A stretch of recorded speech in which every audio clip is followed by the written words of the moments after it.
ஆண்டவராகிய இயேசு கிறிஸ்துவின் நாமத்தினாலே அவரை வாழ்த்துகிறேன். மீண்டுமா இணைஞ்சி கர்த்தருடைய நாமத்தை மகிமைப்படுத்த கற்றுக் கொடுத்த கிருபையில் நன்றி சொல்லுகிறேன். கண்களை மூடி நம்ம ஜெபித்து வார்த்தைக்கு நிறைய கடைசிடலாம். வரைக்கும் தாங்கின கிருபைக்கு நன்றி சொல்லுகிறோம். நீங்கள் பேசுங்க, உங்கள் வார்த்தைகளை கேட்க எங்களுக்கு உதவி செய்யுங்க. இயேசுவின் நாமத்தில் பிதாவே, ஆமென். 1 கொரிந்தியர் 1:18 சிலுவையை பற்றின உபதேசம் கெட்டு போகிறவர்களுக்கு பைத்தியமாய் இருக்கிறது, சரி. ரட்சிக்கப்படுகிற நமக்கோ அது தேவ பலனாய் இருக்கிறது. ஆமென். அல்லேலூயா. சந்தோஷமா சத்தம் அல்லேலூயா சொல்லுங்களேன். அல்லேலூயா. நான் உயிரோடு இருக்கிறேன்னு சொல்கிறவங்களாம் சத்தம் ஆமென் சொல்லுங்க. பாதி பேர் செத்து போயிருக்கிறீங்க, முழுசு பலனடைவோம். அல்லேலூயா. நம்ம பக்கத்தில் தட்டி சொல்லுங்க, இது கர்த்தர் உண்டு பண்ணின நாள். ஐயே சொல்லுங்களேன், பக்கத்தில் தட்டி, இது கர்த்தர் உண்டு பண்ணின நாள். ஒரு சொந்தக்காரங்கிட்ட பேசாதீங்க, அடித்து சொல்லுங்க, இது கர்த்தர் உண்டு பண்ணின நாள். இதில் களி கூர்ந்து மகிழ்ந்திருப்போம். கொஞ்சம் சிரிங்க, காலையே பார்த்து உருன்னு பார்த்த மாதிரியே இருக்குது. சரியா? கொஞ்சம் ஜாலியாக சிரிச்சுட்டு அவனுடைய சமூகத்தில் சந்தோஷமாக இருங்க. ஆமென். ஆமாம், அழகா வாசம். சிலுவையை பற்றினதான உபதேசம் கெட்டு போவர்களுக்கு பைத்தியமா இருக்குது, ரட்சிக்கப்படுகிற நமக்கு அது தேவ பலனாய் இருக்கிறது. என்ன பலனா இருக்குது? சாதாரண பலன் இல்லை, தேவனுடைய பலன். ஆமென். அல்லேலூயா. பாருங்க, சிலுவையை குறித்ததான காரியங்களை தியானிக்க போகிறோம். என்னன்னா, சிலுவை அப்படின்னா அநேகருடைய வாழ்க்கையில ஒரு ஐடென்டிஃபிகேஷனாக மாறுது. குறிப்பாக சிலுவை அப்படிங்கிறது எதுக்கான ஐடென்டிஃபைனா, நிறைய திருச்சபைகள்லாம் போயிருக்கிறோம். சிஎஸ்ஐ திருச்சபை, ரோமன் கேத்தலிக்கு, அப்படி இப்படின்னு எல்லா சபைகளுக்கும் போயிருக்கும்போது மேலேருந்து ஒரு கோடு போடுவாங்க, நடுவில் இருந்து இன்னொரு கோடு போடுவாங்க. அப்படின்னா என்ன அர்த்தம் அது? ஆமாம், நீ சிலுவையை சுமந்துட்டு ஓடி போயிரு அப்படின்னு சொல்லிட்டு போட்டு விட்டு அனுப்பிச்சி விட்ருவாங்க எல்லாத்துக்கும். அடுத்து பெரியவங்ககிட்ட போய் ஆசீர்வாதம் வாங்கும்போது என்ன பண்ணுவாங்க? நெத்தியில் சொல்லுங்க. ஆமாம், சிலுவையை போட்டு அனுப்புவாங்க. அது என்ன? ஒரு பாதுகாப்புக்குன்னு ஒரு அடையாளம். அப்படி ஒரு அடையாளத்தை வைக்கும் போது அந்த சிலுவைங்கிறது எப்படின்னா, உன் வாழ்க்கையில் நீ கிறிஸ்துவை வெளிப்படுத்துகிற அப்படிங்கிறதுக்கான ஒரு அடையாளம். அல்லேலூயா. சத்தமாக சொல்லுங்க, அல்லேலூயா. ஆமாம், நான் கிறிஸ்தவன் சொல்கிறவங்களா சத்தம் அல்லேலூயா சொல்லுங்க. அப்பா, இதில் ஒன்றும் பீத்திக்கிட்டு குறையில்லை. பாருங்க, இப்போ நான் கேட்குற கேள்விக்கு இப்போ நீங்கள் பதில் சொல்லணும். வெள்ளை சொக்கா எல்லாரும் போட்டுக்கிறோம். வெள்ளை சொக்கா போட்ட எல்லாருமே கிறிஸ்தவர்களா?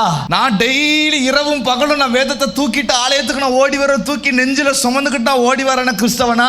நான் வார ஆராதனை வைக்கிறாங்க, எந்த ஆராதனை மிஸ் பண்ணதே கிடையாது. உபவாச ஜபம், அமாவாசை ஜபம், பௌர்ணமி ஜபம், அடுத்தது காத்திருப்பு ஜபம், எல்லா ஜபத்துக்கும் நான் இடவிடாம வாரேன். உபவாசம் இருந்து முழங்கால் படிக்கிட்டு நிற்கிறேன். ஆலயத்துக்குள்ள இருக்கிற வரைக்கும் நீங்களும் நானும் யாரு? விசுவாசிகள், கிறிஸ்தவர்கள். முதல்ல அந்த சாப்டருக்கு வருவோம், அடுத்த விசுவாசிகளுக்கு போவோம். சத்தமா சொல்லுங்க. பேண்ட் சட்டை போட்ட எல்லாரும் சத்தமா சொல்லுவோம், நாங்க யாரு? அப்பா 4 பேர் சொல்லிக்கிறாங்க. ஆமா, அடையாளம் மட்டும் எங்கெல்லாம் போட்டிருப்போம் தெரியுமா? நைட்டு நேரம் இருட்டுக்குள்ள போகும்போது சோத்திர நெஞ்சில தேய்ச்சி ஓட்ட விழுந்து போவோம். அல்லேலூயா. அதுக்கப்புறம் என்ன? தூங்கும் போது தலைக்கட்டு தலைவாணி வைக்கிறோமோ இல்லை, என்ன வச்சிருப்போம்? அப்பா, எல்லாருமே அப்படித்தான். அப்படிப்பட்டவங்கெல்லாம் யாரா? வாழ்ந்திருந்தாலும் தாழ்ந்திருந்தாலும் மரணம் நம்மை பிரிக்கும் மறையணும்னு போட்டு ஒரு கழுத்தில் ஒரு தாலியை கட்டும் போது, ஆமாம், அதில் ஒன்று கிடக்கும். என்னது அது? சிலுவை. அந்த சிலுவையை பிடிச்சிக்கிட்டு வீட்டுக்கு சுற்றி எங்கேயும் போகும்போதெல்லாம் இல்லையோ கணவன் பக்கத்தில் வரும்போதோ இல்லை மனைவி பக்கத்தில் வரும்போது சிலுவையை பிடிச்சிக்கிடுவோம். ஏசப்பா காப்பாற்றுங்கன்னு கழுத்தில் அடையாளமாக போட்டுக்கிறோம். வீட்டு வாசலில் பெருசாக சிலுவை அடையாளமாக போட்டுக்கிறோம். அதுக்கு நெத்தியில் சும்மா போகும்போது வரும்போதெல்லாம் சிலுவை அடையாளமாக போட்டுக்கிறோம்.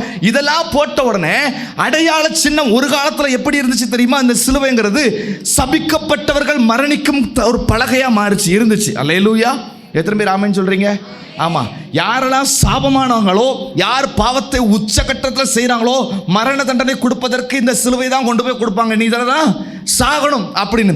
அப்படிப்பட்டதான ஒரு சூழ்நிலையில் இருந்த சிலுவை இயேசு இந்த பூமிக்கு வந்ததுக்கு அப்புறம் ஒரு பெரிய மாற்றத்தை உண்டு பண்ணினார். எத்தனை பேர் ஆமென் சொல்றீங்க? அந்த சிலுவை எப்போ மாறிச்சு தெரியுமா? அந்த சிலுவை உன் வாழ்க்கையில் அடையாளமாக வந்ததுக்கு அப்புறம் ஒரு பெரிய எப்படி சொல்ல, வரலாற்றிலே ஒரு பெரிய மாற்றம் உண்டாச்சு. BC, before Christ and after death of Christ. அல்லேலூயா.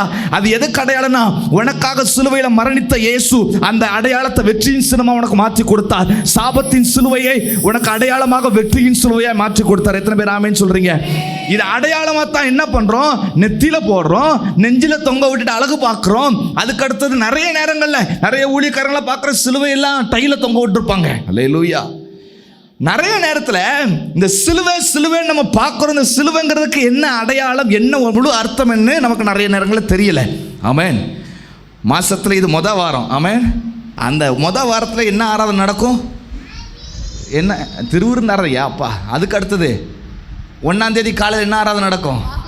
ஆமாம், அதே போல் தான் வாரமும் அந்த வாக்குத்தத்தை வச்சு கொஞ்சம் விளக்கம் கொடுப்பாங்க. இன்றைக்கி இந்த சிலுவைங்கிறது உன் வாழ்க்கையில் பெரிய வாக்குத்தத்தமாக மாறட்டும். சிலுவைனா என்ன அர்த்தம்னா பாடுன்னு அர்த்தம். எத்தனை பேர் ஆமேன்னு சொல்கிறீங்க? அல்லேலூயா, அல்லேலூயா. சத்தமாக அல்லேலூயா வர வரைக்கும் நான் சொல்லிட்டு இருக்க போகிறேன். அல்லேலூயா, அவன் அல்லேலூயா. ஆமாம், ஒரு சில கிறிஸ்டியன்ஸ் எல்லாம் பண்டிகைக்கு வருவாங்க, ஞாயிற்றுக்கிழமை ஆராதனைக்கு மட்டும் வருவாங்க. அடுத்தது என்ன, ஈஸ்டருக்கு, குட் ஃப்ரைடேக்கு, வேறு என்னென்ன பண்டிகை உண்டு, எல்லா பண்டிகைக்கும் அதை கரெக்டாக அட்டனன்ஸ் போட்டு உள்ளேனையா அப்படின்னு சொல்லிட்டு பாஸ்டரை பார்த்து கையை கொடுத்து ஓடியே போயிடுவாங்க. இவங்களும் என்ன சொல்லுவாங்க வெளியே போய், நான் யார்? ஆமாம், காலையில் போய் பைபிளை வாசிட்டு வெளியே போடா அப்படின்னு சொன்னால் ஓடி போய் கேலண்டரில் வசனம் ஏற்கனவே சொன்னதான் அப்படி தொட்டு பார்த்துட்டு வாசிச்சுட்டு, நான் பைபிளை வாசிச்சிட்டேன், நான் ஜோம் பண்ணிட்டேன், ஆண்டவரே நேரம் இல்லாதனால நான் வேகமாக போகிறேன், அதனால் என்னை பாதுகாத்துக்கோங்க. இது இந்த ஒரு ஜபத்தை பண்ணிவிட்டு வெளியே போய் கேட்பாங்க, பிரதர் நீங்கள் என்னவா இருக்கிறீங்க? நான் ஊழியம் செய்கிறேன் பிரதர். ரெண்டாவது கிறிஸ்டியன். அல்லேலூயா. இப்படிப்பட்டவங்களுக்கு ஆண்டவர் சூப்பராக ஒரு வாக்குத்தத்தம் வச்சிருக்கிறார். எரேமியா தீர்க்கதரிசன புஸ்தகம் 16வது அதிகாரம் 18வது வசனத்தை ஒருத்தர் வாசிக்கலாம். முதலாவது நான் அவர்களுடைய அக்கிரமத்துக்கும் முதலாவது அப்ப என்ன பண்றாரா, உன்னை ஆண்டவர் கையை பிடிச்சி உன்னை கரை சேர்க்கறதுக்கு முன்னாடி, நீ ஆண்டவருக்குள்ளாக நீ கட்டப்படுவதற்கு முன்பதாக, ஆண்டவரோடு கூட ஐக்கியப்பட்டு இருப்பதற்கு முன்பதாக, நீ கிறிஸ்தவன் நான் சிலுவையை சுமந்தவன், அதை செஞ்சவன் இதை செஞ்சவன் சொல்லிட்டு வெளியே சொல்லிட்டு இருந்தல்ல, அதையெல்லாம் மைண்ட்ல வச்சுட்டு இப்ப ஆண்டவர் சொல்லுகிற எப்போ சொன்னாரு? முதலாவதா, செகண்டா, தேர்டா, ஃபோர்த்தா? முதலாவது. ஃபர்ஸ்ட் உன்னை என்ன பண்ண போறேன்னு சொல்ற. வாசிங்க. முதலாவது நான் அவர்களுடைய அக்கிரமத்துக்கும். அக்கிரமம் எதை சொல்றார் தெரியுமா? நீ கிறிஸ்தவன் சொல்லிட்டு கிறிஸ்தவத்தை நீ சரியாக ஒழுங்கா நீ கிறிஸ்தவத்தின்படி நடக்காதபடினால அதை அக்கிரமமாய் பார்க்கிறார் ஆண்டவர். சிலுவை பத்தின உபதேசம் வந்து கெட்டு போறவங்களுக்கு என்னவா இருக்குமா? ஆமாம், பிடிச்சவங்களுக்கு அது அப்படியே தேனை தூக்கி அப்படியே அது ஸ்பூனில் சாப்பிட்ட மாதிரில கைட்டு நக்கன மாதிரில விட்டுட்டு அப்படியே டம்ளராக ஊற்றணுமா இருக்குமா? கிறிஸ்தவன் சொல்லி அடையாளம் காட்டி நீ வெளியே போய்கிட்டு இருக்கிற, ஓகே, அந்த கிறிஸ்தவத்தின்படி நீ நடக்கலை. கிறிஸ்தவன்னா என்ன? இது இன்னொரு வார்த்தை நான் கேட்குறேன். கிறிஸ்தவன்னா என்ன சொல்லுங்களேன், சிம்பிளாக ஒரு வார்த்தை சொல்லலாம். கிறிஸ்துவை பிரதிபலிப்பது, கிறிஸ்துவை உடையவர்கள். அவ்வளோதான். சரியா? கிறிஸ்து உனக்குள்ள இருந்தாருன்னா நீ என்ன செய்ய முடியும்? அழகா ஒரு வசனம் சொல்லி, யாத்திராமத்தின் புஸ்தகம் 34வது அதிகாரம் 10வது வசனம் இவனமா சொல்லுது, நான் மோசையோடு இருந்தது போல உன்னோடும் கூட இருப்பேன். ஆமேன். எத்தனை பேர் ஆமேன் சொல்றீங்க? நல்ல பலமா ஆமேன் சொல்லுங்களேன். 2 கையை கொண்டாங்க, தலைக்கு மேல உயர்த்தி ஆமேன்னு சொல்லுங்க பார்ப்போம். அப்பா ரொம்ப சத்தம் வந்துச்சு, எனக்கு காது வலிக்கு. ஆமா, இந்த மாதிரி வாக்குத்தத்தம் கொடுக்குற என்னன்னு, நான் மோசையோடு கூட இருந்தது போல யார் கூட இருப்பேன்? யார் கூட? என் கூட இருப்பார். ஆமேன்னு சொல்லுங்களேன். என் கூட இருந்தார்னா மோசே என்ன காரியத்தை செய்தாரோ அதை நானும் செய்ய முடியும். போன வாரம் எனக்கு நல்ல நன்மைகளை செஞ்சார் பிரதர், ஆனால் பக்கத்து வீட்டுக்காரங்க அதே கஷ்டப்பட்டுட்டு இருக்கிறாங்க. இந்த வார்த்தையை சொல்ல வெக்கமாக இருக்குது, கஷ்டமாக இருக்குது பிரதர், ஏன்னே தெரியல. உன் வாழ்க்கையில் செஞ்ச நன்மையவே நீ வெளியே சொல்ல மாட்டேங்கிறியே, ஆண்டவர் எப்படி நீ வெளியே பிரதிபலிக்க போற? அழகா போட்டு, முதலாவது நான் அவருடைய அக்கிரமத்துக்கும் அவருடைய பாவத்துக்கும் ரெட்டிப்பாய். 1 மடங்கு இல்ல, இப்ப எத்தனை மடங்கு? ரெட்டிப்பாய். எத்தனை மடங்கு? நமக்கெல்லாம் தெரிஞ்சதெல்லாம் ஒரே ஒரு வாக்குத்தத்தம். என்ன வாக்குத்தத்தம்? ரெட்டிப்பான நன்மை தருவேன், இன்னைக்கே தருவேன், இப்பவே தருவேன். சாப்பாடு முடிஞ்சு அடுத்த பந்தி போடுறதுக்குள்ள கொடுத்துடணும் எனக்கு. ஆமாம், என்ன பிரசங்கம் எனக்கு ஞாபகம் வருது. இங்கே நம்ம சபையில் பேசுகிற பிரசங்கம், சோறு தான் முக்கியம், சோறு ரசம் மோர் இப்படித்தான் நம்ம வாழ்க்கை போயிட்டு இருக்கு. அதுக்கு தான் சொல்றது, ரெட்டிப்பாய் நீதியை சரி கட்டுவேன், அவர்களின் தேசத்தை தீட்டுப்படுத்தி. தேசம் இப்ப எதை சொல்றாருன்னா, உன் சரீரத்தையும் உன் சொந்த குடும்பத்தையும் தான் சொல்றாரு. உனக்குன்னு தனிப்பட்ட வாழ்க்கை, உன்னுடைய தனிப்பட்ட குடும்பத்தை தான் சொல்றாரு. அந்த தேசத்தை தீட்டுப்படுத்தின. எப்படி தீட்டுப்படுத்தின? நான் கிறிஸ்தவன், சிலுவையை சுமக்கிறவன் அப்படின்னு சொல்லி தீட்டுப்படுத்துறதுனால என் சுதந்திரத்தை செய்ய அறுவடைப்படுத்தங்கள் காரியங்களை நாற்றமான விக்கிரகங்களினாலே நிரப்பினார்கள். அல்லேலூயா. என்ன பண்ணாரா? உன் இருதயத்தில் இருக்கிறதான காரியங்கள் என்னது? பொருள். இந்த பொருள் இருந்தால் தான் நான் நல்லா இது பண்ணுவேன், இந்த காரியம் எனக்கு இருக்கணும், இந்த சாப்பாடு எனக்கு டெய்லி இப்படி இருக்கணும், நான் இந்த மாதிரி வாகனத்தில் தான் போவேன், இந்த மாதிரி சூழ்நிலை தான் இருப்பேன், ஏசி இல்லாமல் தூங்க முடியாது, அதுக்கடுத்து இந்த வேலை ஸ்தலங்கள் இந்த சேர் வேணும், இப்படி வேணும், அப்படி வேணும், என்னென்ன காரியங்கள் எல்லாம் உன் இருதயத்தில் வைக்க வேண்டிய காரியங்களை வைக்காம தேவையில்லாத. எக்ஸாம்பிளுக்கு நான் ஒரு சின்ன காரியத்தை சொல்லட்டுமா? ஏற்கனவே இதையும் சொல்லிக்க நினைக்கிறேன். வெளியே வைக்க வேண்டிய செருப்பை பீரோலுக்குள்ள கொண்டு போய் வைப்போமா? பக்கத்தில் கேளுங்களேன், நீங்கள் வச்சிருக்கீங்களா? கேளுங்க. முகத்தை பார்த்து கேளுங்க, அப்படியே சிரித்து சந்தோஷமாக கேளுங்க, முறைச்சி கேட்காதீங்க, அடிச்சு போடுவாங்க இந்த வார்த்தையை கேட்டால். நம்ம பக்கத்தில் கேளுங்களா, அண்ணாச்சிலாம் பார்த்து என்னையே தான் முறைச்சிட்டு இருக்காங்க. எல்லோரும் பக்கத்தில் பார்த்து முகத்தை பார்த்து சிரித்து கேளுங்க. ஆமாம், வாழ்க்கையில் எப்படிப்பட்டதுன்னா, வெளியே வைக்க வேண்டிய விஷயங்களை அநேக நேரம் வெளியே வைக்காம உள்ள கொண்டு போய் பத்திரப்படுத்தி நான் வச்சுக்கிறேன். எனக்கு இது தேவை, இப்படிப்பட்ட காரியங்கள் தான் நான் நினைச்சு நிற்பேன், எனக்கு இதுதான் எனக்கு வேணும் அப்படி சொல்லி வெளியே உள்ள வச்சுக்கிறேன். ஆனா உள்ள இருக்கிற ஆண்டவருக்கு அந்த இடத்துல என்ன இல்லை. ஒரு கல்யாண வீட்டுக்கு ஏசப்பா போனாராம். கல்யாண வீட்டுக்கு போகும்போது இயேசு அழைக்கப்பட்டிருக்கிறாரு. அந்த கல்யாண வீட்டுக்கு போறாங்க. அப்போ ஒரு அரசியல்வாதி வராரு. அரசியல்வாதி வந்த உடனே ஏசப்பா என்ன பண்ணுறாங்க, மொதல் சேரில் ஏசப்பா உட்காந்துருக்கிறாரு. அரசியல்வாதி உள்ளே வந்தோடனே ஏசு கொஞ்சம் அடுத்த சேரில் உட்காருங்க, இவர் உட்காரட்டும் அப்படின்னாங்களாம். அப்போது அரசியல்வாதி உட்காந்துருக்கிறாரு பெஸ்ட்டான சேரில். கொஞ்ச நேரம் என்ன ஆகி போச்சு, அடுத்தது வேற இன்னொரு பிஸ்னஸ் மேன், ஹை லெவலான பிஸ்னஸ் மேன் வராங்க. அந்த பிஸ்னஸ் மேன் வந்து அரசியல்வாதியை தூக்கி ஏசு இருக்கிற சேரில், இயேசுவை தூக்கி அடுத்த சேரில். அப்படியே போய் சொந்தக்காரங்க, முக்கியமானவங்க, இதயத்தால் நேசிக்கப்படுறவங்க, இவங்களாம் எனக்கு ரொம்ப பிடிக்கும் அப்படின்னு சொல்லி ரொம்ப ஹை லெவலில் வச்சுக்கிற ஒவ்வொரு பர்சனாக வரும்போது ஒவ்வொரு சீட்டாக காலி ஆகுது. கடைசியாக சுற்றி வராரு. ஏசுக்கு அங்கே இடம் இல்லை. ஏசு எங்கே போயிட்டாரு, ஃபங்க்ஷனை விட்டு வெளியே போயிட்டாரு. லாஸ்டே கிடையாது, ஃபங்க்ஷனை விட்டு. சொல்லுங்களேன், பக்கத்தில் சொல்லுங்களேன். ஆமாம், இப்படித்தான் நீங்கள் இருக்கீங்கன்னு சொல்லுங்கள். பக்கத்தில் முகத்தை பாருங்கள், பாருங்கள், கொஞ்சம் பார்த்து சொல்லுங்கள். பக்கத்தில் பார்த்து அழகா, நீங்கள் அழகாக இருக்கீங்கன்னு சொல்லுங்கள். ஒரு வார்த்தை சொல்லுங்கள், சொல்லுங்கள். பக்கத்தில் பார்த்து சொல்லுங்கள். வெளியே போயிட்டாருன்னு மட்டும் சொல்லாதீங்க, அழகாக இருக்கீங்கன்னு முதல்ல சொல்லுங்கள். ஆமாம், அழகாக இருக்கீங்க. ஆமாம், வீட்டில் எல்லோரும் நல்லா இருக்காங்களா, பேசுங்க பக்கத்தில். நாங்கள் பேச மாட்டோம் பிரதர், இப்போ தான் பரலோகத்துலேருந்து டைரெக்டாக வந்தோம். அல்லேலூயா. என்னன்னா ஆண்டவர் அப்படியே கொஞ்சம் கொஞ்சமா நமக்கு தேவையான ஒவ்வொரு காரியமா இருதயத்துக்குள்ள ஏற்றுக்கொள்ள ஆண்டவர் என்ன பண்ணாரு, பரவாயில்லப்பா நான் அடுத்த சீட்டு போறேன், பரவாயில்லப்பா நான் அடுத்த சீட்டு போறேன், அப்படி இப்படின்னு சொல்லி கடைசி ஆண்டவர் எங்க போயிட்டாரு. ஆமா, இதுதான் நம்ம இதயத்துல நடக்கிற காரியமே. இதுதான் உன் வாழ்க்கையில தேவையான காரியங்களை வைக்கிறத விட்டுட்டு முக்கியமான இடத்துல. அப்ப அழகா வசனம் சொல்றது, முதலாவது தேவனுடைய ராஜ்யத்தையும் அவருடைய நீதியும் தேடுங்க, பின்பு உனக்கு வர்ற ஆசீர்வாதம் தானா தங்கி நிற்கும். ஆனா நம்ம வாழ்க்கையில எதெல்லாம் நம்ம தேவை, நன்மையும் கிருபையும் தொடரும் அப்படின்னு சொல்லுகிறதான எப்போ ஆண்டவரை முன்னாடி பிடிச்சிக்கிட்டு நான் போயிட்டு இருக்கும் போது நன்மையும் கிருபையும் என்ன தொடர்ந்துகிட்டே இருக்கும். அல்லேலூயா. சொல்லுங்க, சிக்கு புக்கு சொல்லுங்க, சிக்கு புக்கு சொல்லுங்க, சத்தமா சொல்லுங்க. ஏதோ ஏழியரை பார்த்த மாதிரி பார்க்காதீங்க. நானும் கொஞ்ச நேரத்துக்கு முன்னாடி கீழே இருந்து கத்திட்டு வந்தவன் தான். சொல்லுங்க, சிக்கு புக்கு. ஆமா, ட்ரெயின்ல போயிட்டு இருக்கிறோம். இந்த ட்ரெயின்ல போயிட்டு இருக்கும் போது முன்னாடி நிக்கிற சிக்கு புக்கு யார் தெரியுமா, உனக்காக மரிச்ச இயேசு. எல்லாமே சொல்லுங்க. ஆமா, இயேசுவை பிடிச்சிட்டு போயிட்டு இருக்கும் போது முன்னாடி நான் பிடிச்சி போயிட்டு இருக்கிறேன், பின்னாடி என்ன வந்துட்டு இருக்குது, நன்மையும் கிருபையும் என்ன வாழ்நாளெல்லாம் தொடர்ந்துட்டே இருக்குது.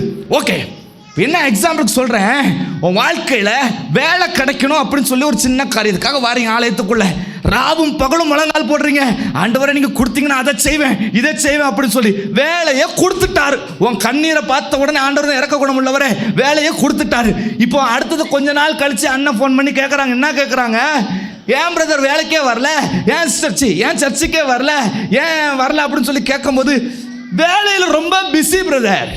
நான் சொல்லலை, நீங்கள் தான் சொன்னீங்க. ஆமாம், அப்படி ஏதாவது பிரச்சனைனா அவங்ககிட்ட கேளுங்க, சொன்னவங்ககிட்ட கேளுங்க, சொன்னது நீ தானே. அல்லேலூயா.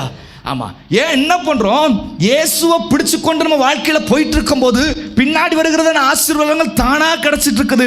ஆனால் இயேசுவை பார்த்துட்டு இருக்கிற நம்ம ஆசீர்வாதம் வந்துருச்சு அப்படின்னு சொல்லி அபவுட் டர்ன் பண்ணி நிற்கிறோம் தெரியுமா. இயேசு தனியாக போயிட்டு இருக்கிறாரு. என்ன நம்பிக்கையில், என் பிள்ளை என்ன ஃபாலோ பண்ணுறாங்கிற நம்பிக்கையில் போயிட்டு இருக்கிறாரு. நம்ம என்ன பண்ணிட்டு இருக்கிறோம், இங்கே பின்னாடி இந்த நன்மையும் கிருபை எவ்வளோ வந்துருக்கு தெரியுமா, முன்னாடி இருக்கிறது 5, பின்னாடி இருக்கிறது 10, அதிகபட்சம் 3வது 15 ரூபா தான் மொத்தமே வந்திருக்கும். அந்த 15 ரூபாயை கட்டி அழுதுகிட்டு இருப்போம், அங்கே தங்கம் முன்னாடி போயிட்டு இருக்கோம். அதுக்குத்தான் முதலாவது நான் அவருடைய அக்கிரமத்துக்கும் அவருடைய பாவத்துக்கும் சரியாக அவங்களை சரி கட்டுவேன்னு சொல்லி எச்சரிப்பை கொடுத்தாரு. அநேக நேரங்களில் சிலுவையை குறித்து நான் கிறிஸ்தவன் அப்படி இப்படின்னு சொல்லி அநேக புறஜாதிகள் இடத்துல போய் நீங்கள் கேட்டு பாருங்க, கிறிஸ்தவங்கன்னா என்ன பண்ணுவாங்க அப்படின்னு ஒரு வார்த்தை நீங்கள் கேட்டிங்கன்னா என்ன பண்ணுவாங்க, என்ன செய்வாங்க, சிலுவை போட்டு காமிப்பாங்க. கிறிஸ்தவனுடைய அடையாள சின்னம் என்ன அப்படின்னு கேட்டால் என்னது, அது என்னது, சிலுவை. ஆமாம், இப்போ கிறிஸ்தவன்னா யார் அப்படின்னு கொஞ்ச நேரத்தில் இன்னொரு 20 நிமிஷத்தில் பார்த்துட்டு முடிக்க நான் ஆசைப்படுகிறேன். வாசிக்கலாம். 1 பேதுரு 2வது அதிகாரம் 24வது வசனத்தை வாசிக்கலாம். எல்லாருக்கும் தெரிந்த ஒரு பகுதி தான். நாம் பாவங்களுக்கு செத்து. ஒருத்தன் கிறிஸ்தவனா இருந்தா அவன் எப்படிப்பட்டவனா இருக்கணும்? 1 பாவங்களுக்கு செத்து. செத்து கையை விரிங்க, 2 கை விரிங்க. பைபிள் அப்படியே மடியில வச்சுக்கோங்க, இல்ல கீழே வைங்க, ஏதாவது ஒன்று செஞ்சு 2 கை விரிங்க. ஆவியில நான் பெலனா இருப்பேன். எத்தனை பேர் ஆமென் சொல்றீங்க? ஆமா, பாவங்களுக்கு செத்து நீதிக்கு பிழைத்திருக்கும்படிக்கு அவர் தாமே தமது சரீரத்திலே நம்முடைய பாவங்களை சிலுவையின் மேல் சுமந்தார். சிலுவையின் அடையாளம் எதுக்கு? உன்னுடைய பாவங்களை சுமந்து தீர்த்து முடிச்சார். எத்தனை பேர் ஆமென் சொல்றீங்க? எத்தனை பேர் நல்ல சத்தமா பலமா ஆமென் சொல்லுங்களேன். இன்ன வரைக்கும் நம்ம என்ன செஞ்சுட்டு இருக்கிறோம்? நான் பாவியின் அக்கிரமம் செஞ்சுட்டேன், அதை செஞ்சுட்டேன், இதை செஞ்சுட்டேன். உன் வாழ்க்கை ஓடிக்கொண்டிருக்குது. ஓகே, ஏன்னா நீ செஞ்ச காரியம் உனக்கு முன்னாடி வந்துட்டு இருக்குது. ஆனால் ஆண்டவர் சொல்லுகிறாரு, என்ன பாரு. நாம் அழக வசனம் என்ன? மோசே ஒரு சர்ப்பத்தை சிலுவை மாதிரி கேட்டு மேலே போய் தூக்கி நிப்பாட்டினானா, அதை பார்த்த எல்லாருமே பிழைச்சு கொண்டாங்க. எத்தனை பேர் ஆமென் சொல்றீங்க? உனக்காக பிழைக்கத்தக்கதான ஒரு சிலுவை உண்டு. அந்த சிலுவையை நீ நோக்கி பார். உன் காரியங்கள் எல்லாவற்றையும் கர்த்தர் ஜெயமாய் மாற்றுவார். சத்தமா ஆமென் சொல்லலாமே, ஜீவனோட ஆமென் சொல்லலாமே. ஆமா, என் வாழ்க்கையில் இந்த சிலுவையில் கர்த்தர் மேன்மையை கொடுப்பாரு சொல்றாங்க. நல்ல பலமா ஆமென் சொல்லலாமே. பாவங்களுக்கு செத்து நீதிக்கு பிழைத்திருக்கும்படிக்கு என்ன செய்வோம்? நமக்கு அது என்ன? ஞானஸ்தானம் கொடுக்கும் போது உள்ள முங்கி மேலே எந்திரிச்சு பார்த்தோன்னா என்ன நிற்கணும் தெரியுமா? மேலே என்ன நிற்கணும்? சிலுவை வேண்டாம் ஒன்று வேண்டாம், அப்படி ஆவிக்குள்ளே போகாதீங்க. ஒரு புறா நிற்கணும்னு ஆசைப்படுவோம். ஆனால் நம்ம கரகம் கீழே குனிஞ்சு மேலே எந்திரிச்சு பார்க்கும்போது ஒரு காக்கா பறக்கும். என்ன செய்யறது? நமக்கு அதுதான் ஆசீர்வாதமாக இருக்குது. டேய், உனக்கு இது போதும். அல்லேலூயா. ஆமாம், பாவத்துக்கு செத்து நீதிக்கு பிழைச்சிருக்கும்படிக்கு அப்படிங்கிற அடையாளம் உன்னை ஞானஸ்தானம் எடுத்து உன்னை கர்த்தர் முன்குறித்து வைத்திருக்கிறார். எத்தனை பேர் ஆமென் சொல்றீங்க? ஒருவேளை இந்த வருஷத்தோட கடைசியில் மொத்தமாக முடியுது, வாழ்க்கை முடியுது, பூமி அழியுதுன்னா ஞானஸ்தானம் எடுக்கவங்க எச்சரிக்கைங்க, சீக்கிரமா பேரை கொடுத்துருங்க. ஆமென். எப்படி பாவங்களுக்கு செத்துருந்தா ரோமர்கள் நிருபம் 6வது அதிகாரம் 20வது வசனம் வாசிக்கலாம். பாவத்திற்கு நீங்கள் அடிமைகளா இருந்த காலத்தில், பாவத்துக்கு நீங்கள் அடிமைகளா இருந்த காலத்தில் நீதிக்கு நீங்கினவர்களா இருந்தீர்கள். நீதிக்கு எப்படி இருந்தோமா? நீங்கினவர்களா இருந்தீர்கள். பாவம் இந்த பாவத்தை நான் கட்டி பிடிக்கிறேன் அப்படின்னு சொன்னா நீதி தூரமா இருந்து என்ன பாக்குது. வந்துரு வந்துரு வந்துரு அப்படின்னு சொல்லிட்டு இருக்கும் போது ஆண்டவர் சொல்லுகிறார், அழகா சொல்லுகிறாரு, உனக்காக நான் அடிக்கப்பட்டேன். எத்தனை பேர் ஆமென் சொல்றீங்க? உனக்காக நான் சிலுவையை சுமந்தேன், நீ நல்லா இருக்கணும்னு சொல்லிட்டு என்னுடைய அக்கிரமங்கள் எல்லாத்தையும் நான் ஏற்றுக்கொண்டேன், அப்படி இப்படின்னு சொல்லிட்டு நீதிக்கு நேரம் உன்னை கொஞ்சம் கொஞ்சமாக வழி நடத்துகிறாங்க. யார் மூலமா? உனக்குன்னு கொடுத்துக்கிறதெல்லாம் பாஸ்டர்மா, அடுத்த ஊழியக்காரங்க மூலமாக கொஞ்சம் கொஞ்சமாக கைட் பண்ணுறாங்க. கைட் பண்ணி முடித்த உடனே அப்படியே நேராக ரோமர்கள் நிருபம் அதே அதிகாரம் 6வது அதிகாரத்தில் 18வது வசனத்தை வாசிக்கலாம். பாவத்தினின்று நீங்கள் விடுதலையாக்கப்பட்டு. இப்போ எங்க இருந்து? பாவத்திலிருந்து நீங்கள் விடுதலையாக்கப்பட்டு நீதிக்கு அடிமைகள் ஆனீர்கள். இப்போ எங்க ஆனோம்? முதல்ல எப்படி உட்கார்ந்துட்டு இருந்தோம்? நீதியை வெறுத்து பாவத்துக்குள்ள போய் உட்கார்ந்து இருந்தோம். இப்போ பாவத்தை வெறுத்து எங்க நிக்கிறோம்? கிறிஸ்துவே எனக்கு அடையாளம் என்று சொல்லி ஆண்டவருக்குள்ளாக நிக்கிறோம். எத்தனை பேர் ஆமென் சொல்றீங்க? இதுதான் கிறிஸ்துவனுடைய அடையாளம். வாழ்க்கையை பாவத்தை வெறுத்து கிறிஸ்தவத்துக்கு நீ இயேசுவை ஏற்றுக்கொண்டு நீதிக்கு கொஞ்சம் அடிமையாக நீ பிரயாசப்படுறனா அதான் அடையாளம். சிலுவைக்கான அடையாளம் அதுதான் உண்மை. நீ நெஞ்சில் சும்மா சிலுவையை செயின்ல போட்டுக்கிட்டோ வண்டியில ஸ்டிக்கர்ல ஒட்டிக்கிட்டோ நான் போட்டுக்கிட்டு நான் கிறிஸ்தவன் சொல்றது போய். நிறைய நேரங்கள்லாம் அந்த பில் எழுதும் போது இல்லைன்னா லெட்டர் எழுதும் போது என்ன பண்ணுவோம்? மேலே என்ன பண்ணுவோம்? பரீட்சை எழுதும் போதெல்லாம் குறிப்பாக பிள்ளைங்க மேலே சிலுவை பெருசாக போட்டுறது போடு, கழுது கரக்கரன்னு தேய். ஆமாம், அந்த டீச்சர் அந்த பக்கத்தை கிழிச்சு போட்டுருவான். இப்போயும் எங்கள் டீச்சர் ஞாபகம் தான் வருது, என்ன செய்ய? ஆமாம், கிழிச்சு போட்டுருவோம். ஒன்று அடுத்து இருக்கிறதும் போயிடும். உன் சிலுவையை பேப்பரில் காட்ட வேண்டாம், உன் சிலுவையை பேப்பரில் காட்ட வேண்டாம், உன் சிலுவையை வாழ்க்கையில் ஏற்றுக்கிட்டாங்க போய் எழுதிப்பார். வேற மாதிரி காரியங்களை கர்த்தர் ஜெயமாய் கொடுப்பார். ஆமென். அநேக நேரம் நம்ம சிலுவையை பற்றி சொல்லுகிறோம் வாய்ட்டு, ஆனால் வாழ்க்கையில் ஏற்றுக்கொள்ளலை. எனக்கு சிலுவைனா என்ன அடையாளம்? பாடு, பிரச்சனை. எனக்கு பிரச்சனைலாம் வேண்டாம் பிரதர், ஒன்லி ஆசீர்வாதம். ஏன் முன்னாடி இருக்கிறத மட்டும் பாக்கிய பின்னாடி கொஞ்சம் பிரித்தெழுதுக தானே அது. ஆமா, ஆசீர் கூட்டல் வாதம் ரெண்டும் சேர்ந்துருந்தா தான் வாழ்க்கை மேன்மைப்படும். ஆசீர் ஆசீர் ஆசீர் மீதி எங்க? வாழ்க்கையில பாடுகளோ போராட்டங்களோ இல்லை அப்படின்னா. அன்னைக்கு ஒரு அண்ணன் கிட்ட பேசிட்டு இருந்தேன், நாகர்கோவில் ஒரு பாஸ்டர், அனைவருக்கு தெரியும், மீசை இல்லாமல் ஒரு அண்ணன் பேசிட்டே போவே அழகா பேசுவார்ல நாகர்கோவில் பாசையில். அவர்கிட்ட பேசிட்டு இருக்கும்போது சொல்றாரு, டே தம்பி, நீ நினைக்கிற காரியத்தெல்லாம் நீ கரெக்டாக நடக்குது அப்படின்னா நீ எங்கேயோ ஓட்டையாக இருக்கிற. ஆமென். எத்தனை பேர் ஆமென் சொல்கிறீங்க? நான் நடக்கிற காரியம், நான் நினைக்கிற காரியங்கள் எல்லாம் நடக்குன்னு சொல்கிறவங்களாம் கை உயர்த்தி அல்லேலூயான்னு பலமாக சொல்லுங்கள். நான் எந்தெந்த காரியத்தெல்லாம் முயற்சி செய்கிறேனோ, எந்தெந்த காரியத்தெல்லாம் அடி எடுத்து வைக்கணும், எதுவுமே நடந்ததில்லைன்னு சொல்கிறவங்களாம் நல்லா ஆமென் சொல்லுங்களேன். ஆமாம், ஏன்னா அங்கே நெகட்டிவாக சொல்லிட்டு அப்போ இங்கே பாசிட்டிவாக சொல்லணும்னு எல்லாம் புரிஞ்சுக்கிட்டியே. ஆமா, அதான் உண்மை. பாடுகள் உன் வாழ்க்கையில் இருக்கும்போது எடுத்து வைக்கிற அடிகள்லாம் தோல்வியை போல தெரியும். எத்தனை பேர் ஆமென் சொல்றீங்க? நான் சொல்ற வார்த்தை கவனமா புரிஞ்சுக்கணும். நீ ஆண்டவருக்குள்ள இருந்து ஏதாவது ஒரு காரியம், நான் ஒழுங்கா ஜெபம் பண்றேன், வேதம் வாசிக்கிறேன், ஆண்டவருக்காக ஓடுகிறேன், எப்படியாவது ஆண்டவரை நான் நோக்கி பார்ப்பேன், அவருடைய சத்தத்தை கேட்கணும் அப்படின்னு சொல்லி ராப்பகல முழங்கால் படி இருக்கிறேன், துதிக்கிறேன், ஆராதிக்கிறேன், இடைவிடாமல் ஆராதனைக்கு போகிறேன், எல்லாத்தையும் கரெக்டா செய்யறேன், ஆனாலுமே வாழ்க்கையில தோல்வி. அப்படித்தானே? ஆனா சொல்றாரு அது தோல்வியை போல தெரியும், ஆனா தோல்வி இல்லை. எத்தனை பேர் ஏத்துக்கிறீங்க? அல்லேலூயா. இந்த மாசத்துல முதலாவது வாரம் துவங்குறவன் வாழ்க்கையில இந்த மாதத்தின் கடைசி நாள் எக்ஸ்ட்ரா ஒன் டே கொடுத்துருக்க ரிலீஃப் பீரியட் 29th டே. இந்த 29வது நாளையும் கர்த்தர் உனக்கு ஆசீர்வாதமாய் மாற்றி கொடுப்பார். எந்தெந்த காரியங்கள்லாம் இல்லைன்னு புலம்புனியோ அதை மீதியம் எடுத்து உன் கையில் அழகா கொடுத்து இந்த மாசத்தை திருப்தியாய் நடத்துவார். எத்தனை பேர் ஆமென் சொல்றீங்க? அல்லேலூயா. அப்போ என்ன பண்ற? உன் வாழ்க்கையில மீதி எடுக்கத்தக்கதான அந்த காரியங்கள் என்ன? ஆசீர்வாதத்தை விட்டுற. சிலுவையானது உன் வாழ்க்கையில பாடுகள், அது இல்லாம உன் வாழ்க்கையில மேன்மை. ஒரு சின்ன பிரச்சனை வந்துச்சுன்னா ஆண்டவரே இது என்ன விட்டு போகட்டும், அப்படியே போயிடட்டும் டும் அப்படின்னு சொல்லிலாம் நம்ம ஜாலியா ஜெபம் பண்றோம். ஆனா அந்த காரியங்கள்லாம் ஆண்டவர் மாற்றி எனக்கு ஒரு நன்மையை வர்ஷிக்க பண்ணுவார். அழகா வசனம் சொல்லுது என்ன?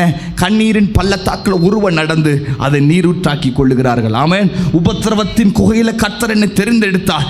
ஏகப்பட்ட நாட்கள்ல சோர்ந்து போய் நிற்கிறேனோ, கண்ணீர் வடிக்கிற நேரங்களை கர்த்தர் இந்த வார்த்தை மூலம் உன் வாழ்க்கையில தேற்றிருக்கிறாரு. ஏன் இந்த பாதையை அனுமதிச்சிங்க? அநேக நேரம் புலம்புறோமே, இந்த பாதையை கொடுத்ததுக்கு நன்றி நினைக்க சொல்லியிருக்கிறோமா? பிரச்சனை உண்டு, செய்யாததை செய்தன்னு சொல்லுவாங்க, குறையா உன்னை பேசுவாங்க, சொந்த ரத்தமே உன்னை வந்து காலை தூக்கி நிற்கும். எல்லாத்தையும் ஏற்றுக்கிட்டு ஆண்டவரே எனக்கு இன்மையாவது நன்மையை கொடுப்பீங்களான்னு கேட்காத. இதுவரைக்கும் நடந்த போராட்டத்துக்கு நன்றின்னு சொல்லு. பரலோகம் சந்தோஷப்படும். என் பிள்ளைக்கு தேவையான நன்மை ஆட்டோமேட்டிக்காக வந்து சேரும். அல்லேலூயா. இதுதான் கர்த்தர் உன் வாழ்க்கையில் காட்ட போகிறதான. அதுக்கு தான் சிலுவையை கொடுத்தாரு. ஒரு மனுஷன் சிலுவையை தூக்கிட்டு போறானா, சிலுவையை தூக்கி போயிட்டு இருக்கும்போது ரொம்ப நேரமாக போயிட்டு இருக்கிறான். அவன் சொல்கிறான் ஆண்டவர் இந்த பாடு எனக்கு ரொம்ப பெருசாக இருக்குது, தூக்கி சுமக்க முடியலை அப்படின்னு சொன்னோன்னே, சரி வா என் கூட வா அப்படின்னு சொன்னோன்னே ஒரு கதவை திறக்கிறாரு. பார்த்தீங்கன்னா எக்கச்சக்க சிலுவை தூரத்தில் பார்க்குறான். அது பார்த்தீங்கன்னா அப்படியே ஜிகு ஜிகு ஜிகுன்னு விழுங்குது. ரத்தன கற்கள் அப்படின்னு சொல்லிட்டு வைரம் கோமேதகம் என்னென்ன உண்டு அத்தனை இருக்குது. ஹை நான் இதை எடுத்துக்கிறேன். அதை பார்க்குறது கொஞ்சம் சின்னதாக இருக்குது, இவனுடைய சிலுவை பெருசாக இருக்குது. ஓடியே போய் அதை எடுத்து தொல்லை தூக்கி சுமந்தானா. அப்படியே அதான் முன்னாடி போகிற ஆண்டவனுக்கு அப்படியே சந்தோஷமாக போகிறான். ஏன்? இந்த சிலுவையோட பாரம் சொல்லுங்களேன் அதிகம். இதை விட்டுட்டான். ஆண்டவர் இப்ப தூரமா சொல்லுகிறாரு, அங்க பாரு அலுமினியம் ஒன்று இருக்கு, அதை எடுத்துக்கிறியா? ஓகே ஆண்டவரே, இதை விடாது கொஞ்சம் வெயிட் கம்மி தான். ஓடி போய் அலுமினியத்தை தூக்கி தோல்ல வச்சாச்சு. பஞ்சு ரொம்ப பிடிக்கும், ஆமா தானே? ரொம்ப ரொம்ப பிடிக்கும். தூக்கி தோல்ல வச்சாச்சு. அப்பா ஏ கடவுளே, இதை முதல்ல கொடுத்தா என்னையா அப்படின்னு ஒன்று, மகனே உனக்கு வானத்தை நான் திறக்க போகிறேன், வானத்தின் மதகுகள் திறந்து உன்னை ஆசீர்வதிக்க போகிறேன்னு சொல்லி இந்த சிலுவையை தூக்கி வச்சோன்னா வானம் திறந்துருச்சு, மழை ஊற்றிருச்சு. இப்போ சிலுவை எப்படி இருக்கு? அல்லேலூயா. எதெல்லாம் நம்ம ஆசைப்பட்டு தூக்கணும்னு ஆசைப்படுகிறோமோ அது இல்லை. கடைசியாக சுற்றி எல்லாத்தையும் தூக்கி முடிச்சு தூரத்தில் ஒன்று பார்க்குறான்.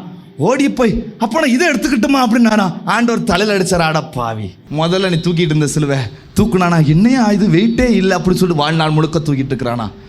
உன்னுடைய சுமை உனக்குன்னு கர்த்தர் கொடுத்ததான சிலுவை நல்லது. பக்கத்தில் கையை பிடிச்சி சொல்லுங்களேன், உன் சிலுவையை விட்டுறாத. உன் சிலுவை உனக்கு நல்லது, அதை தூக்கி சுமந்து பாரு, ஜெயம் வாழ்க்கையில் நாள்தோறும் உண்டாகும். ஆமென். ஆமாம். இந்த சிலுவையை எப்படி சுமக்கணுமா இதை மட்டும் நான் காட்டி கொடுத்து நான் வெளியே போகிறேன்.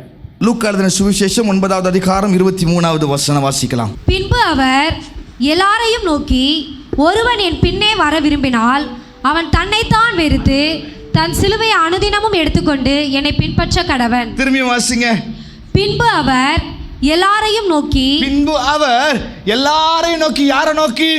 பரீட்சைக்காக காத்துட்டு இருக்கிற எல்லாரையும் நோக்கி.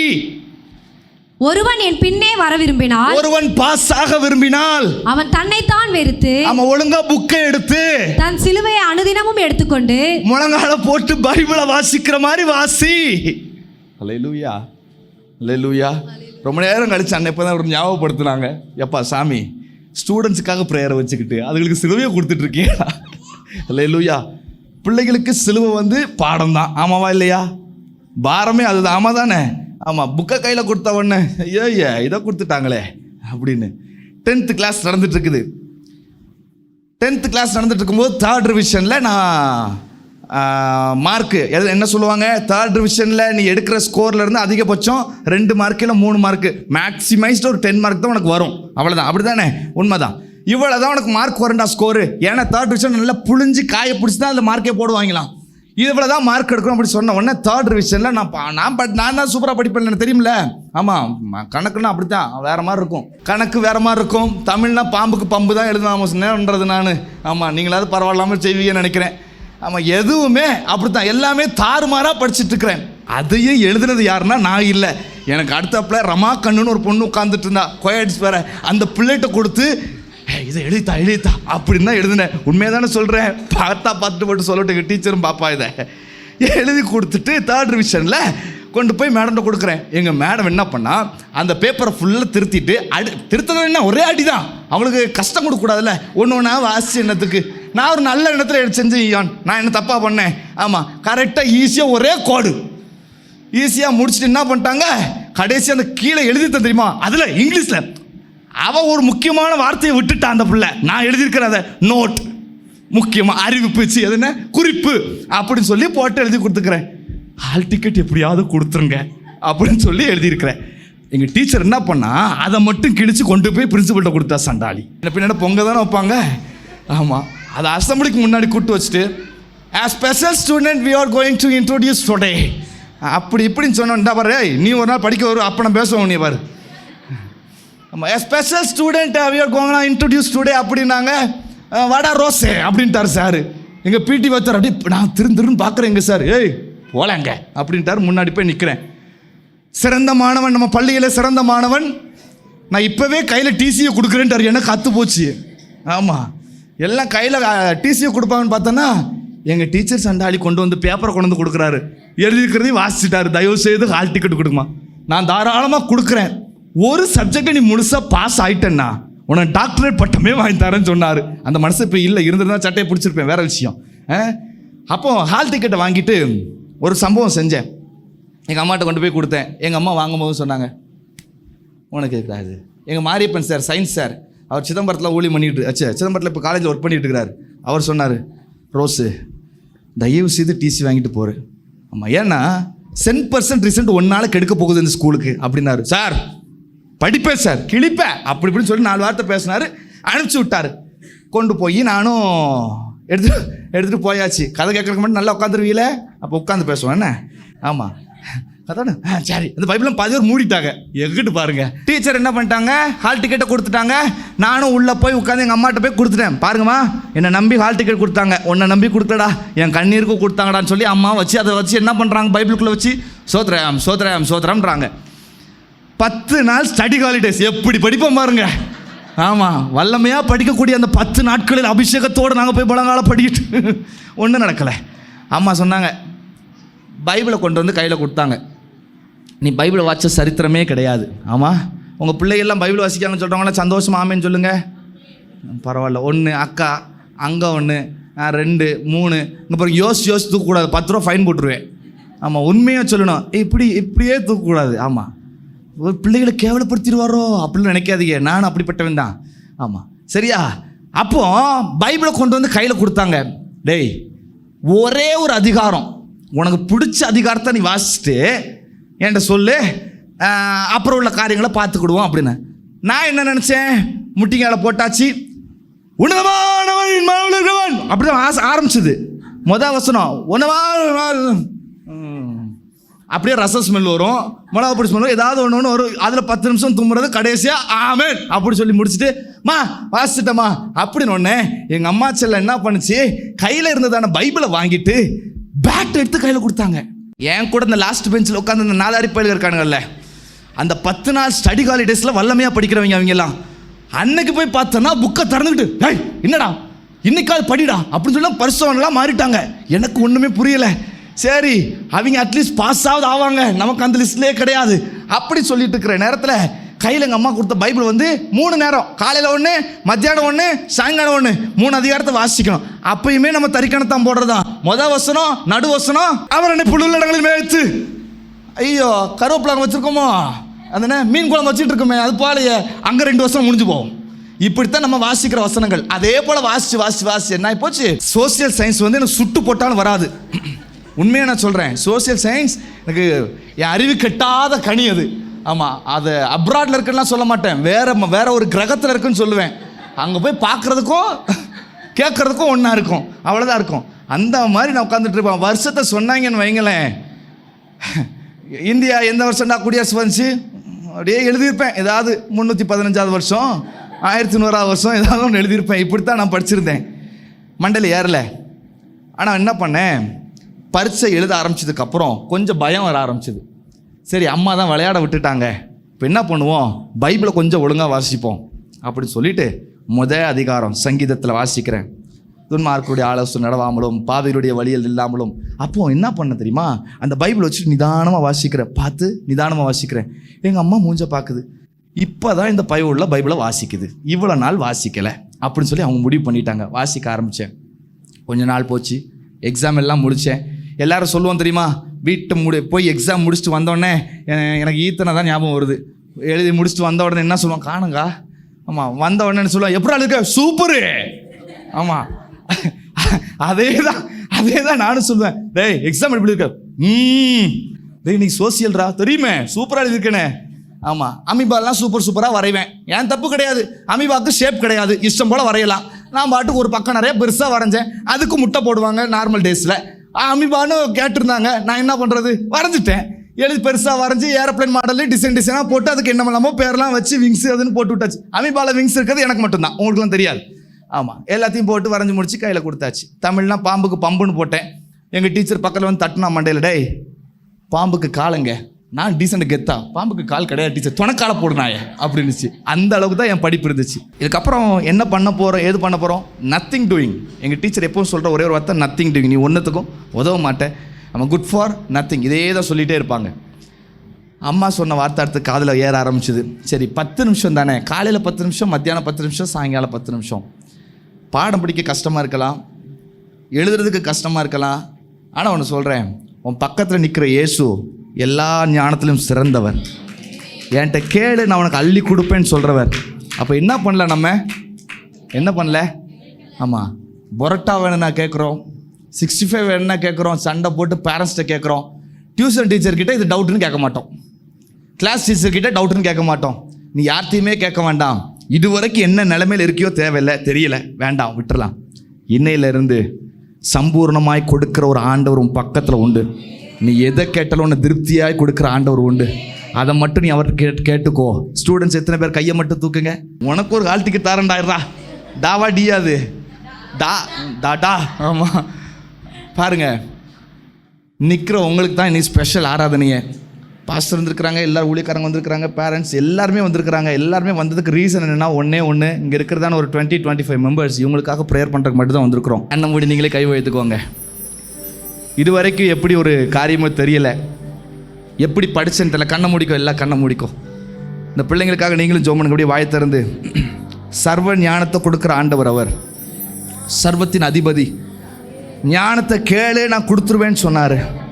இந்த பிள்ளைங்க எப்படிப்பட்ட ஞானத்தை கேட்குறாங்களோ தெரியல. உலக ஞானத்தை கேட்குறாங்களோ இல்லை வேறு பொருட்களான தேவைகளை கேட்குறாங்களோ தெரியல. ஆனால் இன்றைக்கி ஸ்பெஷலாக இங்கே இருக்கிற நம்ம பிள்ளைங்க மற்ற பிள்ளைங்களை காட்டு ஒரு பெஸ்ட்டான ரிசல்ட்டை கொடுக்கணும். ஆமாம், இந்த இடத்துல கால் வச்சதுனால கர்த்தர் என் வாழ்க்கையில் பெரிய மாற்றத்தை உண்டு பண்ணாருன்னு சொல்லணும். ஒரு பெரிய மாற்றத்தை சப்ஜெக்ட்ஸ், எந்த சப்ஜெக்ட்ஸ் இது வரைக்கும் ஞானத்தில் குறைவாக இருந்தாங்களோ, மேக்ஸாக இருக்கலாம், சயின்ஸாக இருக்கலாம், சோசியலாக இருக்கலாம், இங்கிலீஷ், தமிழ், எதுவானாலும் இருக்கலாம், அந்த சப்ஜெக்ட்ல கர்த்தர் வித்தியாசமான ஞானத்தை கொடுக்கணும். ஒரு பெரிய மாற்றத்தை கர்த்தர் கொடுக்கணும், ஒரு பெரிய வித்தியாசத்தை கொடுக்கணும். டீச்சர்ஸ் ஆச்சரியப்படுகிற அளவுக்கு எங்க பிள்ளைங்க ஸ்கோர் பண்ணணும். அப்படியான கிருபை எங்க பிள்ளைங்க மேல வைங்க. ஒரு பெரிய மேன்மையை பார்க்கட்டும், பெரிய வித்தியாசத்தை உண்டு பண்ணட்டும். எங்க பிள்ளைங்க எதை கேட்கிறாங்களோ உலக பொருளை காட்டிலும் சர்வ ஞானத்துல சிறந்தவர்களாய் மாறட்டும் இயேசுவின் நாமத்தினால. உதவி செய்யுங்கப்பா. உதவி செய்கிற ஆண்டவர் தானே நீங்கள். எங்கள் பிள்ளைகளுக்கு நீங்கள் உதவி செய்யுங்க. ஆமாம், இப்போ அப்படியே கண்ணை திறந்து கேட்டுக்கோங்க, கண்ணை திறந்து பாருங்கள். அப்படியே என்ன ஆகி போச்சு, கையில் பைபிளை கொடுத்தாங்க, வாசிச்சு முடிச்சாச்சு, இப்போ எக்ஸாம் எழுதியாச்சு, வந்தாச்சு. திரும்பியும் அந்த 5 நாள் முடிஞ்சதுக்கப்புறம் திரும்பியும் பேட்டு பந்து தான். ஆமாம், முன்னையா ஒரு பையிலையுமே காணும். எங்கடா போனீங்க அதுக்குள்ளே நீதிமானா மாறிட்டீங்களடா அப்படின்னு சொல்லிட்டு என்ன ஒவ்வொருத்தரும் பாத்ரூமில் செட்டில் ஆகிட்டான். அன்னைக்கும் நான் பேட்டு பந்து தான் தூக்கிட்டு போனேன். ஏன்னா எனக்கு ஒரே ஒரு நம்பிக்கை இருந்துச்சு, எங்கள் அம்மா முழங்கால போட வச்சாங்க, அவர் ஏதாவது ஒரு காரியத்தை செய்வார். அந்த நம்பிக்கை. நான் செஞ்ச மாதிரி சேட்டை பண்ணிட்டு போகக்கூடாது. வசனம் என்ன சொல்லுது? குதிரை யுத்த நாளுக்கு என்று ஆயத்தம் பண்ணப்படும். அப்போ என்ன பண்ணணும்? நீ உனக்கு முடிஞ்ச அளவுக்கு என்ன பண்ணணும்? படிக்கணும். பக்கத்தில் பார்த்து பிள்ளைங்கிட்ட சொல்லு, முடிஞ்ச அளவுக்கு படி. ஆமாம், இல்லைன்னா புக்கை மூடிட்டு ஓடு, வேலைக்கு போ. அல்லேலூயா. என் பக்கத்தில் இருக்கிற ஆண்டவர் எனக்கு உதவி செய்வார். உன் பக்கத்தில் ஏசப்பா பண்ணிக்கிறாங்க, நம்புறீங்களா? நம்புறீங்களா? இந்த இது வரைக்கும் நீ ஸ்கோர் பண்ண ரிசல்ட்டை விட அதிகமாக ஸ்கோர் பண்ண எத்தனை பேருக்கு நம்பிக்கை இருக்குது? நம்பிக்கை இருக்குதா இல்லையா? டவுட்டில் தூக்கக்கூடாது. நிச்சயமாக நான் ஸ்கோர் பண்ணுவேன். Are you sure? என்ன டவுட்டாக இருக்குது? அதுக்கு இருக்குதுல்ல? உங்களுக்குலாம் நம்பிக்கை இல்லையா? அவங்களுக்கு புரிகிற மாதிரி சொல்கிறேன். போய் 2 கொட்டு கொட்டி ஃபைனலில் பாஸ் ஆக நம்பிக்கை இருக்கா இல்லையா? அதை போங்கடா, இதுக்கும் சொல்ல மாட்டாங்க பாருங்களேன். 10th பாஸ் ஆக நம்பிக்கை இருக்கா இல்லையா? திரும்பி திரும்பி பார்க்குறான் அவன், என்ன பேச மாட்டான், உன்ன தண்டா சொல்கிறாங்க அப்படின்னு. அவன் இங்கே இருக்கிற எல்லாரும் தட்டி தடுமாறியாவது நீ பாஸ் ஆகிடுவேன், அவ்வளோதான். ஏன்னா உன் பக்கத்தில் இருக்கிற ஆண்டவர் வித்தியாசமான காரியங்கள் என்ன செய்வார். ஞானத்தில் குறைவாக இருந்தேன், போனேன், ரிசல்ட் வந்துச்சு. எங்கள் ஸ்கூலுக்குள்ளே போய் ஒரு இந்து டெம்பிள் ஒன்று உண்டு, அதில் போய் உட்காந்துக்கிட்டு இருக்கிறேன். எல்லாருமே அங்கே ஃபஸ்ட் மார்க் இருக்கிறவங்களாம் கதறிட்டு கிடக்கிறான். ஐயோ எத்தனை மார்க் வரப்போதோ. ஏன் அப்படின்னா சயின்ஸில் வந்து அவுட் ஆஃப் சிலபஸ் கொஸ்டின்லாம் கேட்டாங்க. கிழிஞ்சிருச்சு அங்கே எல்லாத்துக்கும். நல்ல ஃபஸ்ட் மார்க் கதறான், கதறி எழுதுறேன். நான் ஜாலியாக இருக்கிறேன், சூப்பராக எழுதியிருக்கேன் அப்படின்னு. எங்கள் சேட்டரும் சொல்லிட்டு வந்தேன், சூப்பராக எழுதியிருக்கேன்னு. சயின்ஸ் சார், மாரியப்பன் சார், அதெல்லாம் மறக்க முடியாது என் வாழ்க்கையில். அந்த மனுஷன்கிட்ட போய் சொல்லிட்டு நான் பாட்டுக்கு வீட்டுக்கு போயிட்டேன். கடைசி நிமிஷங்கள் அனௌன்ஸ் பண்ணுறாங்க, அழகுலிங்கம் 3rd மார்க். பாருங்க, அம்மா கைத்தட்டு அந்த பிள்ளைக்காக, சூப்பர்மா. அழகுலிங்கம் 3rd மார்க். அந்த பையன் தான் போட்டி போட்டு ஃபஸ்ட் ரேங்க் எடுப்பான். 2வது சண்முக சுந்தரம், அவன் 2nd. ஐயோ, சண்முக சுந்தரமே 2nd வந்துட்டான். 1வது யாருடா அப்படின்னு சொல்லி பார்த்துட்டு இருக்கிறாங்க. 1வது சொல்கிற ரிசல்ட்டு சொல்ல மாட்டேங்க, வைத்திருச்சலா இருக்கு, எவனாவது சொல்லி தொலைங்கடா அப்படின்னு. கடைசியாக பார்த்தா மைக்கில் அனௌன்ஸ் பண்ணுறது, ரோஸு நீ பாஸு. அல்லேலூயா. அவங்க ஃபர்ஸ்ட் எல்லாம் சொல்ல, ரோஸு நீ பாஸு, எனக்கு அது போதுமே. உட்கார்ந்து ஜெயிச்சாண்டி பேசுங்கடா, இப்போ பார்க்கலாம். எழுப்பி வச்சு மார்க் வாசிக்கிறாங்க. 3rd mark 452, 3rd அழகுலிங்கம்.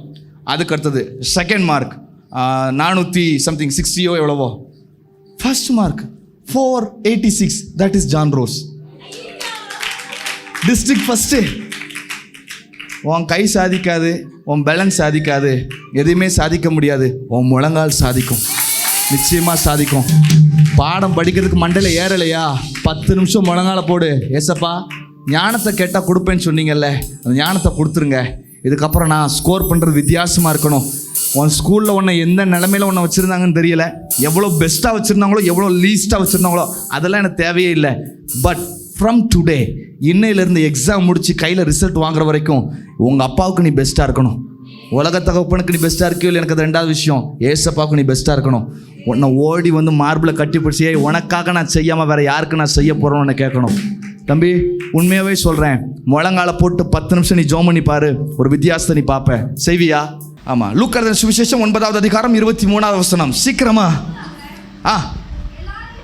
சரி, எல்லாரையும் நோக்கி ஒருவன் என் பின்னே வர விரும்பினான். இதுவரைக்கும் ஸ்டூடெண்ட்ஸை பார்த்து சொல்லியாச்சு. இப்போ உங்க எல்லாத்தையும் பார்த்து நான் சொல்லுவேன், ஒருவன் என் பின்னே வர விரும்பினால் அவன் தன்னை எப்படி?